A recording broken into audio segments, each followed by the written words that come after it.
Making disciples is the primary mission of the church, and God uses the spiritual disciplines to transform us to be like Jesus. This week, we're talking about disciple making, which includes disadvantaging ourselves to understand others and bridge divides in the church like race to bring reconciliation. And I'm talking about that with my new friend, Reverend Esau Vance, pastor at Mount Olive Pentecostal Church in Worcester. We got to meet each other through a mutual friend, Tom Sparling.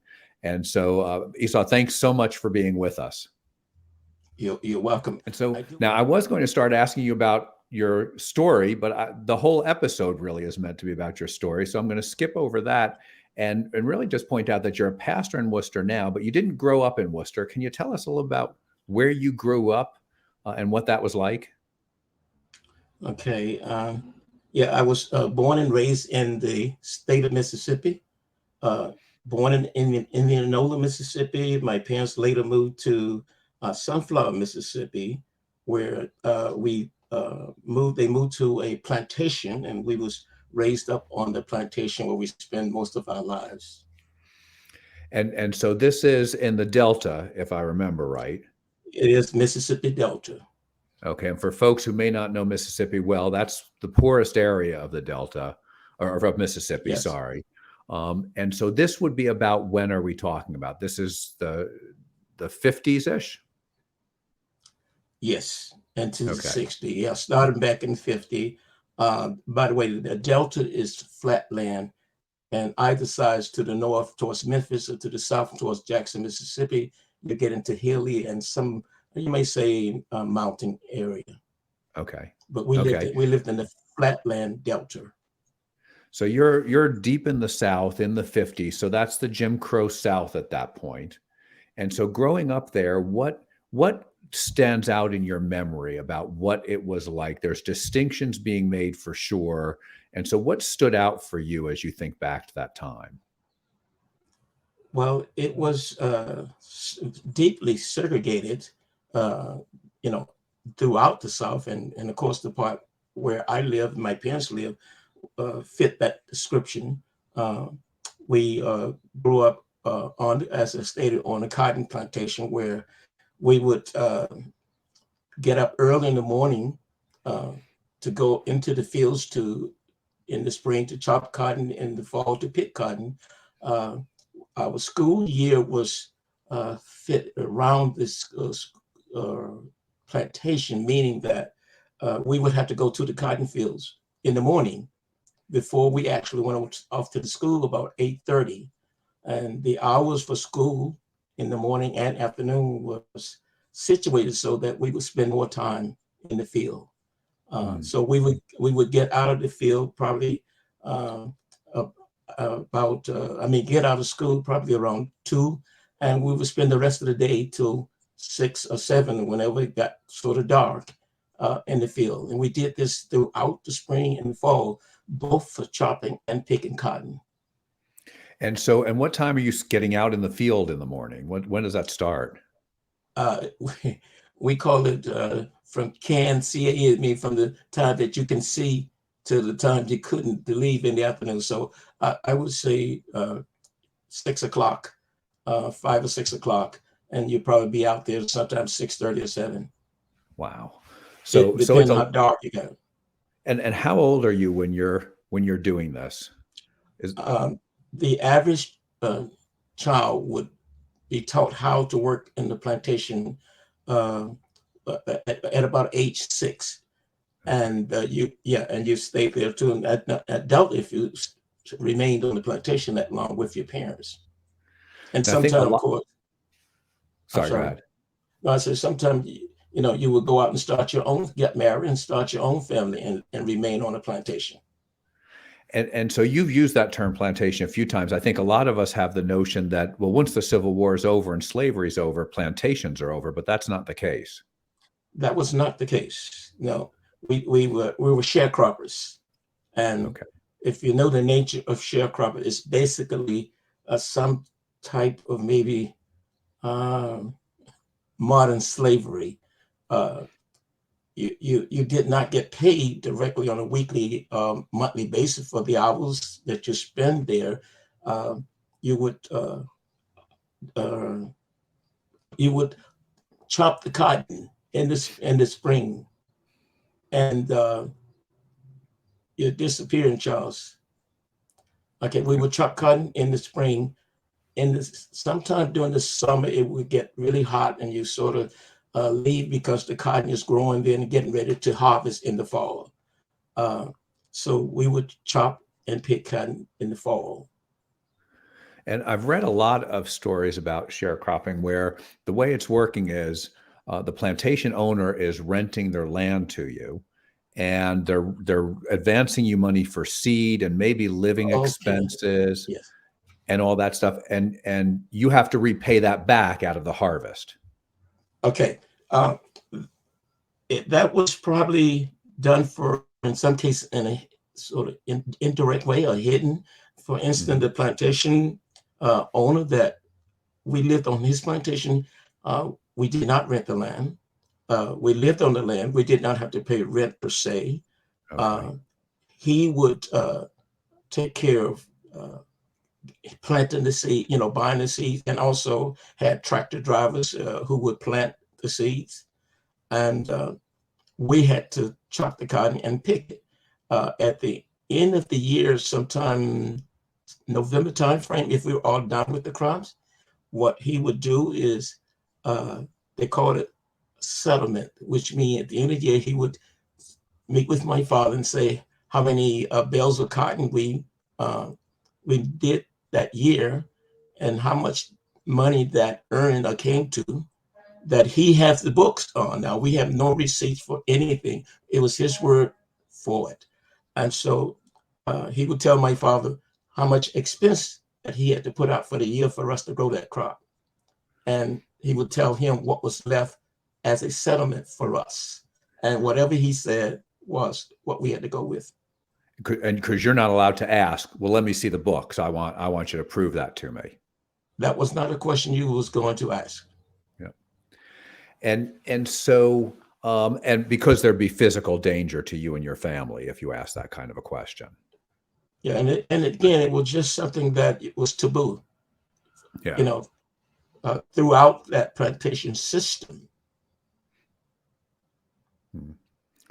And so that's kind of a daily routine for you in your childhood, but at some point you get involved with the civil rights movement in your teenage years. How does that happen? Well, for me, it started with we call them Freedom Riders in early 60s, 60, 61, came down after the 5 years or so after the bus boycott down in Alabama. Yeah. And so right around 60, 61, it hit our state of Mississippi. And there was Freedom Riders, we call them. They came down from all across the country, primarily the north, northeast, and even California out west. They came to the Delta, Mississippi, and all over the South, Alabama, Arkansas, and all those places. And they started challenging some of the laws that was on the state books, some of the practices that Black was being put through, and primarily the laws that was illegal at the federal level, but they was okay at the state level. So they start challenging those laws and start getting us involved in campaigning for the right to vote so we can overturn even more laws. So that the Voter Right Act came around 64 and the Civil Rights Act, I believe, in 65, maybe vice versa. But those two important things that kind of put us on the way, and we start through the civil rights movement, we start having boycotts, sit-ins. Those was methods of fighting back and trying to get the white man to concede and giving us our rights. The dollars that we made, we would refuse to spend them in certain stores if they did not adhere to our rights. And so that was some of the ways that we got started there until we also, I'm sorry, go ahead. No, go ahead. Sorry. No, so also in later years, a lot of this stuff was challenged and brought all the way up to the Supreme Court, in Washington, D.C. And we start seeing some release After we got the Voter Right Act, Black people start voting. We got Black people to run for political office at local, state, county, state, and state level, and even tried at the federal level. And so we're passing things like the Civil Rights Act and the Voting Rights Act and the Fair Housing Act, but at the state level, they're basically, in some places at least, they're ignoring that. And so while we're passing these laws like the Civil Rights Act and the Voting Rights Act, at the state level, they're just ignoring those laws and keeping on the system that they had in place already. Yeah, it took a while to get those laws abolished through state and legislative activity. And so, and to do that, the key thing in doing that is harnessing the power of the vote. Oh, yes, Because exactly. as long as I can deny you the vote, right? I can make sure that nobody's going to be in a position of authority to enforce the federal laws that are actually giving you rights. Yeah. And as a matter of fact, that was one of the first things they contested and fought against. Black people get the right to vote. We had such thing as poll tax. We had intimidation around the voting places where blacks was told if they came there to vote, they would have to move off the plantation, or they could even face violence, and they did. So. Right. Because so what are your parents saying to you? Because I'm guessing your parents are teaching you growing up something about how to coexist in this system. And now you're starting to do things that are dangerous in the system because you're working with the Freedom Riders, you're going out and you're getting people signing petitions and signing up to vote, as I remember. That's and so correct. how are your parents thinking about this? So my father was a Baptist minister, and so he had some dealing with the public, but at the same time, he adhered to the protocol of the plantation owner because, that's where we lived on the plantation. That's where he saw a livelihood. And what he did in my case was, I was one of 7 children, so I was one who would actually get away from the plantation, slip off and join the marches and the protest, the sit-in. And eventually, white owners of businesses saw me, and they got the message back to the plantation owner, and he contacted my father and told him that I would have to discontinue my activity with the movement, or I was going to have to move. My father would have to move. But my father he never said anything to me about going out. He never said anything to stop me. And I saw that as him, in a way, encouraging me to go ahead, move forward. And so I continued to do it. And at some point, the plantation owner did say to my father that you're going to have to get off the plantation and move. At that time, we thought we had no place to go. We thought we had no place to move. But there was a Black plantation owner who had moved north and left her plantation to a few people living there on it, and her house was vacant.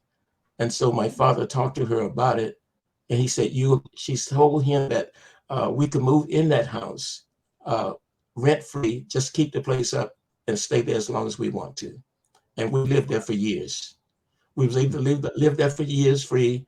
Nobody was harassing my father anymore, and he went out and made money to take care of him and my mom. But by that time, some of the children, my sister and brother, had started migrating north. And so it wasn't too devastating or bad for them in terms of making a living at that point. I was still there. I was the last one to leave this off because of my involvement in the civil rights movement. And so there's a lot in that, right? So your housing is being threatened, and of course we know other stories of people who had even worse things happen because they're getting involved with the Freedom Riders, Right. and so your father is not telling you at the time that your housing is being threatened, so which is basically giving you permission to continue on with your work, but he knows there's risk, and so he's taking a risk, and God provides housing for you. Yes, exactly. Through this lady, which is a beautiful story. And so you're able to move. And so now the threat of housing is removed, but there's other threats that could be leveled against you and your family. Yeah. And Yeah. and so now I remember you telling me that you were going to other plantations during the day, at least part of your Yes. work, to get people Yes. to sign petitions or sign up to vote. Yes. And so are the plantation owners letting you on their property to do that? No, that was not done freely. We had to sneak in and try to stay hidden as much as we could when we go to someone's house. Sometimes we would do it, although it was quite dangerous. Sometimes we would do it dusk dark, early night, you know. But no, they would not give you permission to do that. And as a matter of fact, I was even chased a couple of times in different, and not even in my own town. I was chased in another town because I was, and this was not plantation. This was actually canvassing. Can't hear you again. Yeah. This was Yeah. this was Yeah. actually passing out flyers and leaflets in another town, which was about 10, 12 miles from where I live. And the police just, it wasn't just after me, but it was after the whole group who was canvassing that evening in that town. And I recall running down the street and trying to find a place to hide. And I managed to go to a house that has been screen punched in. And I didn't knock on the screen door. I just opened it and it opened. I said, thank God. And I hid on the porch until the police left that area looking for myself and other individual. Then I finally found the group that I was with later on that day. Now, if they had caught you, what would they have done, do you think? Well, if they was rogue cops or people, I could have gotten beaten. Some did. Or it could have been put in jail for violating their mandate not to be doing it. You know, they would say you don't have a permit to do it. Okay. Okay. And you can't get a permit to do it, right? So No, it's you're not going to get one. right. So it's a nice we setup. we couldn't wait for the permit. Yeah. Yeah. And so you're working with the Freedom Riders and you're canvassing, and it's risky to you. Now, when we're younger, we think about risk differently, but you must have been sensitive to that risk of, prison or a beating or worse. And so Yeah. what are you just shutting that out of your mind, or are you just overcoming it, or how are you dealing with legitimate Well, fear, I would assume? yeah, we lived in fear every day that we went out into the streets, or Hmm. every evening, every night. But we would march and sing songs that would encourage us and keep us, as you may say, brave and moving forward. Like, I'm not going to let anybody turn me around. I'm going to keep on walking, keep on Hmm. talking, marching up the freedom lane. Uh, and there was many songs we would sing like that that would keep us moving forward. We understood the reality, but where we needed to get to was more important. It was well worth the danger. So we kept pushing forward. And so we could spend hours talking about your story because it's fascinating to me, and I just think you're one of the most courageous people I know, and I know I embarrass you when I say that, but I still say it. But would you? What's a story? Maybe you just shared one story. What's another story or two that really stand out in your minds of the work you are doing? It was sort of getting towards the end of the height of the civil rights movement in '68 on the 4th of April, when I got the news that Dr. King had got assassinated. It was like several tons of brick had been dropped on all of the Black people heads in the South. I wouldn't just say the state of Mississippi. I would say in the South, and even to an extent, probably the North. But I would say that was the greatest impact upon my life. And how did you react to it? Right. I mean, I know everybody grieved. Well, not everybody, in fairness, but decent people are grieving the assassination. Yeah, How is it yeah. impacting you and the direction of your life beyond the grief? Okay, so after that, many of us, meaning the freedom riders, the civil rights workers all across the South, uh, we actually kind of lost hope in our destiny and our dreams. To some of us, it was short lived, you know, after we got through the sadness. Others it was long-lived, but it was short-lived in the sense that for me, became, well, many of us became very, how do you call it? Well, we became violent in a sense. And we lost the hope. We some of us gave up for a while on the dream of Dr. King of nonviolent and passive resistance. And we stated that many of I know I did that we would no longer turn the other cheek. And I'm not happy about the statement that I'm about to make, but for a while, we organized a Black Panthers movement in our city and in our county, of which I became the chairperson of it. So some people react to Dr. King's assassination by walking away from the movement or demotivated. Other people start to feel that violence is the only answer. That's the only way we'll secure our rights. Exactly. And the Black Panthers are at the forefront of that, and you get involved with them. And so what happens in your time with the Black Panthers? Well,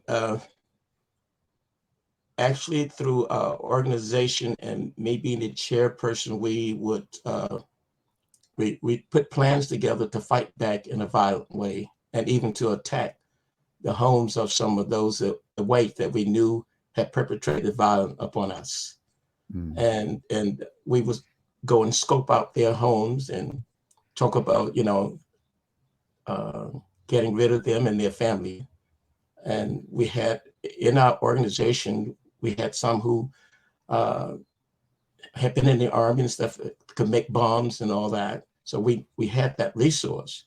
And the only thing I needed to do was to make the call, to give the go ahead. And I want to say that I thank God that he did not allow me to do it because that group was ready to move forward. Yeah. But God had a different plan for my life, because had that happened, I probably wouldn't be sitting here today, or I would have probably died in prison, or they would have killed me.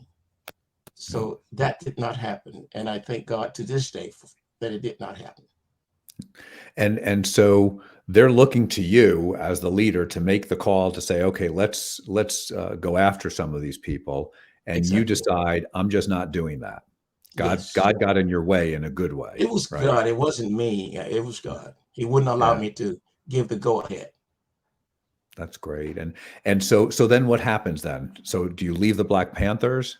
Yes. Shortly after that, now you're coming into 2 years later, around 1970, things start coming down. And I really, at that point, start focusing on, I got married and I started focusing on family. And I start thinking about a life that did not include the South at that point. So I don't know how you say it. I don't know. Maybe I felt that some gains had been made in the South. Some had been lost, and what do we do now? And so I felt that I needed to go relocate, finish my schooling, get a job, and raise my family. Okay. And so you come up to visit. So all your siblings have left the South at this point. Everyone except my mom and dad. Okay. And so how do you wind up in Worcester? Okay. It was in June of 1974. I actually came up, bought my mom, my wife, and at that point we had 2 children. And I brought them up for vacation and spent the time with my sister, who was at Mount Olive Pentecostal Church. We went to a Bible study on Wednesday night. And I met the pastor afterwards, had an opportunity to speak with him. And it was like meeting him was like meeting Jesus. It was heaven.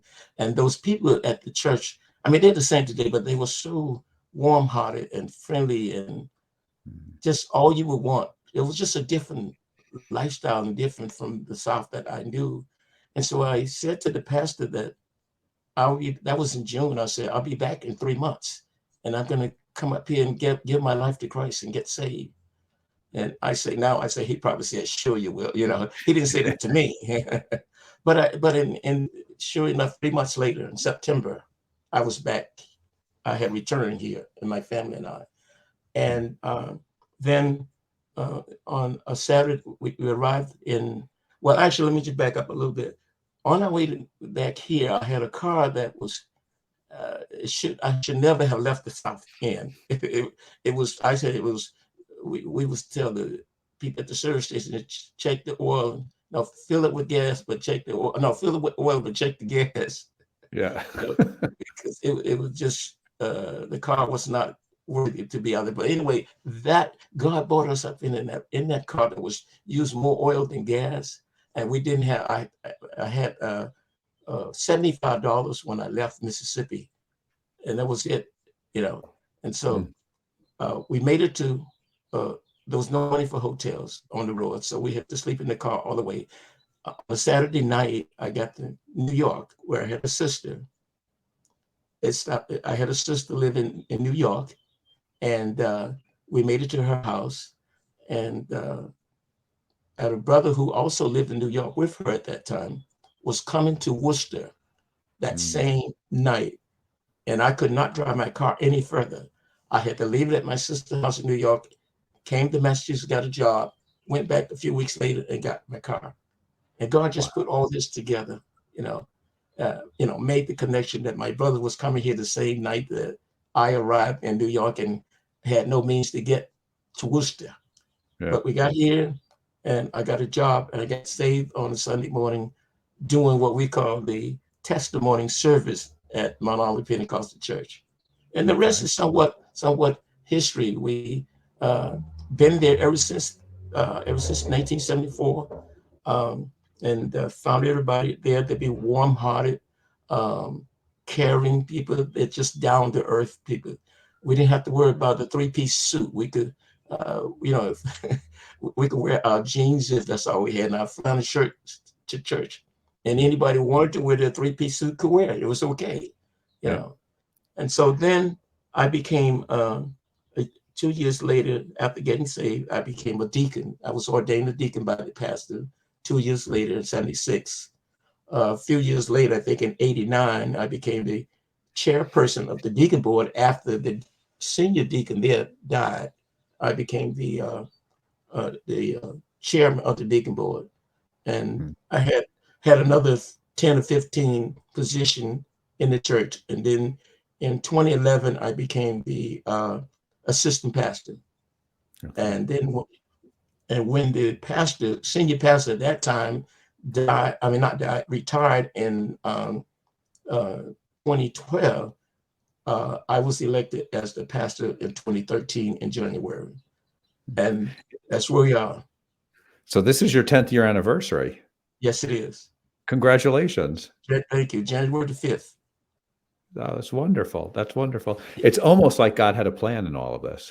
Well, he did. And I say that's why he did not allow me to make any calls with regards to the Black Panthers, anything that was violent and that could mess up God's destiny and pass for my life and my family life. He did not allow it. Yeah. We pray a lot for God to do something in our lives. Sometimes we need to be focused on God, just stop me from doing things. That's it. Because there's been stupid things in my life too. That's like, this could have gone really, really wrong. And he stopped. Absolutely. Yeah. Right. Yeah. Yeah. Well, now, one of the reasons I wanted you to share your stories, I think your life story is amazing. But we have so many issues of race in our society. We have so many issues of race in the church. And so with just a few minutes left, would you just share maybe a little bit about what's on your heart and mind, or advice or words of wisdom you might have for us about where do we go from here? Well, one of the last thing I had on my paper here was that all those all that I was involved in the South, I thought I could do it, and we could do it without Christ. We would move ahead, and we would say what we're going to do. We try to execute our plans, And, we would pray sometimes, but Christ wasn't really, he was with us, but we weren't walking with Christ. Yeah. Let me say it like that. Yeah. And so I would say that whatever we're going to do, even with the race issue, we have to involve Christ. Prayer, I think, is the answer. We do have to work, because prayer without faith without works is dead. So we have to learn how to treat one another. We cannot, as a race of Black people, hold white responsible or hold them, try to fight against them for what their foreparents did in the past. We have to move forward with God and let him chart our destiny moving forward. And it all must be based on his word. Go back to the word. What does he say in his word? Live it, do it. And I think we're going to be all right. Will all of our challenges go away? No. But we're going to be all right.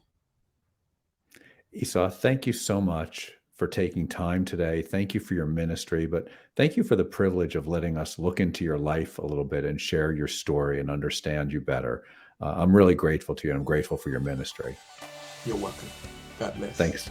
Thanks so much. And I'd like to thank our producer, Jess Mangano, and listeners like you. This program is created by Vision New England, which accelerates evangelism by helping churches to make disciples, do justice, and foster unity. Can't hear you. So people want to know Jesus and be transformed. You can find more resources and donate at visionnewengland.org. This program is brought to you by our friends at the Luis Palau Association, who are dedicated to proclaiming the good news, uniting the church, and impacting cities worldwide. Join us next Sunday.